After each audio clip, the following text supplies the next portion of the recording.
So when we use EMDR, what our treatment focuses on is utilizing the inherent information processing system that's in the brain and identifying, accessing, and reprocessing frozen disturbing memories.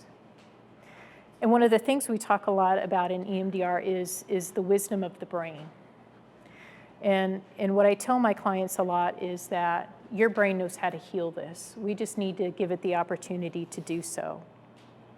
And healing happens not because I'm this brilliant clinician, but because the brain knows how to heal. And when we give it the opportunity and the chance to, the brain will heal.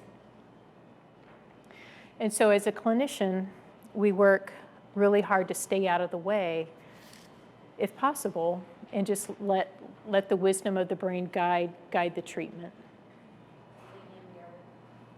Are there certain populations where it's not beneficial or difficult to do EMDR?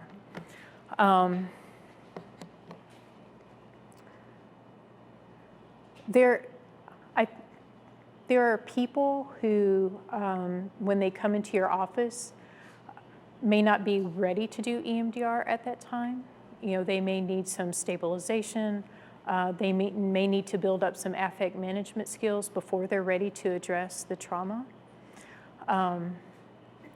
You know, so if you can get people to a place where they're stable enough and able to turn their attention to the trauma, you know, I think the answer is no. You know, I mentioned dissociative disorders. You know, people who have dissociative disorders, you know, most of the time they require a lengthy stabilization period before they're able to process the trauma. So that might be a population that you would certainly want to hold off on. You know, if somebody's actively suicidal, you know, we're not going to do EMDR with them. You know, if somebody is going through something, maybe they're in the middle of something traumatic or stressful, right? EMDR may not be appropriate at that moment in time. One of the other populations we used to talk about not using EMDR with were people with a thought disorder, people who were diagnosed with schizophrenia. And then a couple years ago, there's a guy in England, his name is Paul Miller, and he started using EMDR with schizophrenics. And he presented at, there's an EMDR International Association, and they have an annual conference, and he presented his work at a conference about a year ago, and it just like really blew everybody away that, you know, he's using EMDR with people with a thought disorder. So you're welcome. Okay. Does he have a pretty good success rate? I haven't read his work. He has, if anybody's interested, he has a book out now, and I don't know what it's called, but his name is Paul Miller. And if you Google Paul Miller, EMDR, and schizophrenia, it would probably come up for you. So I imagine he is, or they wouldn't have let him present at the conference, and he wouldn't have written a book. So. One real other kind of associated question. As far as any kind of oculomotor deficits, would that be an issue? I would imagine. Yeah, one of the things I haven't talked about, and I didn't put into the presentation, so I'm glad you asked the question, is, you know, I talk about doing eye movements, and so there are some people who can't do eye movements. So what do we do with those folks? And sometimes people can't do eye movements for a number of different reasons. Sometimes people have a history of migraines, and eye movements can sometimes trigger migraines, so we stay away from eye movements. Or people with seizure disorders, we also don't do eye movements with those folks. I worked with a guy a couple years ago, and when we were setting up to do EMDR and talking about doing eye movements, you know, I kind of run through my list. You know, do you have migraines? Do you wear glasses or contacts? And just kind of happened to ask the question, is there anything else about your eyes you think I might need to know? And he goes, yeah, this eye doesn't move all the way that way. And it was just some kind of congenital thing he was born with where the one eye didn't move. And so for those folks, we have other options. And so one of them is auditory stimulation. I have a little gadget in my office that's called a TheraTapper, and one of the attachments to it are headphones. And so it has audio tones that alternatingly sound in their ears. The most common form of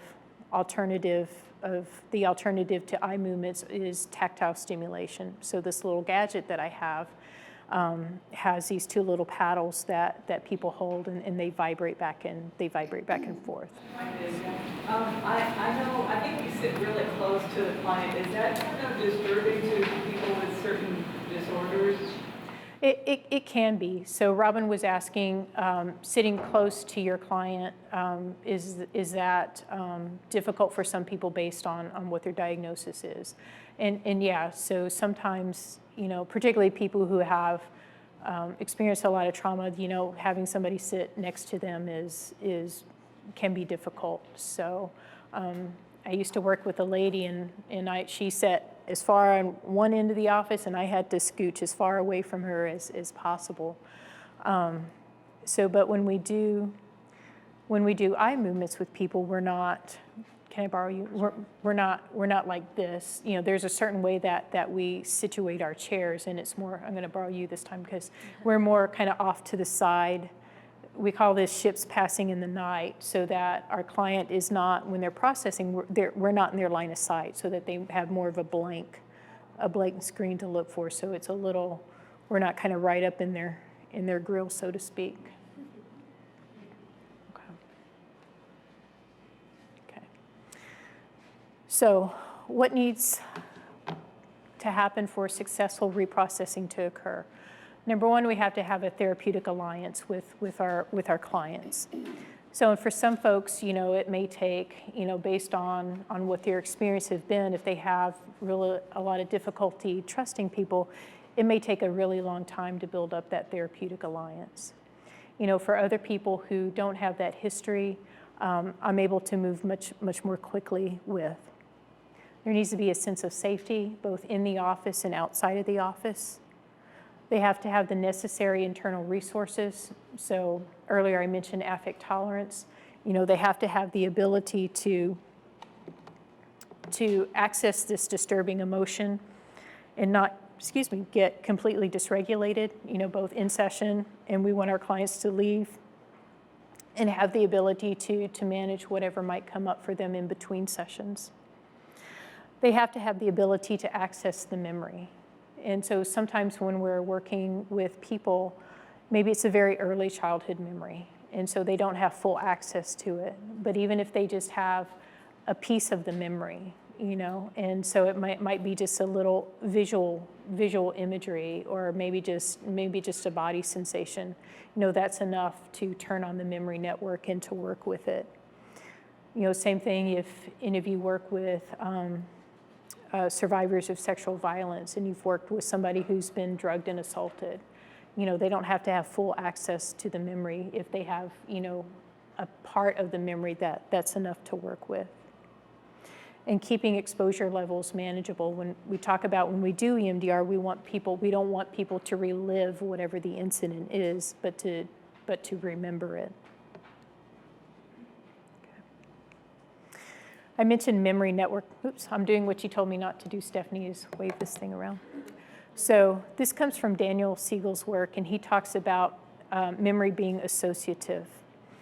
And so in EMDR, we also talk about memory networks, and this is an associated system of information that's stored in different parts of the brain, but that's linked together. And so we talk about adaptively stored memory networks and maladaptively stored memory networks. And so our experiences that have been processed and consolidated by the brain provides this adaptively stored information from us. And this is information that's adaptive, it's resourceful, it's pro-survival, and it's available for our future use. And this forms the basis for our knowledge, our beliefs, and our expectations. So resources, adaptive memory networks can be things like knowing how to sit with the client when they're upset, knowing how to assess a client for suicidal ideations, knowing how to ride a bike. Those are all adaptively stored memory networks.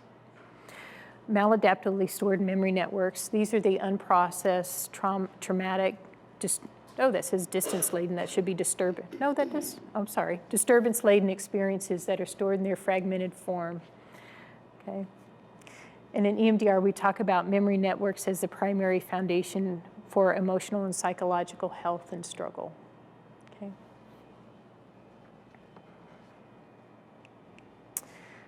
So, how does EMDR work? And the answer to that is we still don't quite know for sure. And so for a long time, Dr. Shapiro was, most of her research centered on showing that EMDR worked and was effective. And so we have lots of information out there now that shows that this is an effective form of treatment. And so what a lot of the research is focused on now is showing, okay, what's the mechanism of action? Why does EMDR work? And so the answer is that there's probably a couple different things that are happening to make EMDR work.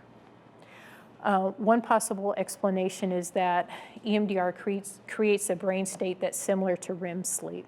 And so we talked about how when we're in REM sleep, our brain does a lot of this information processing. The other is the idea of dual attention stimulus. So we ask our client to bring up this memory, then do these eye movements, and this creates an effect, having a distance effect from the memory, and it breaks up how it's dysfunctionally held. Reciprocal inhibition. We pair the trauma memory with the down-regulating effect of the eye movements, and it's incompatible to do both, and so again, the memory degrades. And orienting response. You know, we have a natural tendency to focus our attention on a new stimulus. So we have clients bring up this old memory, add in the new stimulus of eye movements. We put attention on the new stimulus, and this breaks up the stuckness of the memory, and it moves through. Kind of similar to disruption in working memory. It's kind of like your computer. If you have too many applications open, it kind of slows down, you know. And so again, we ask our clients to bring up this memory, do the eye movements.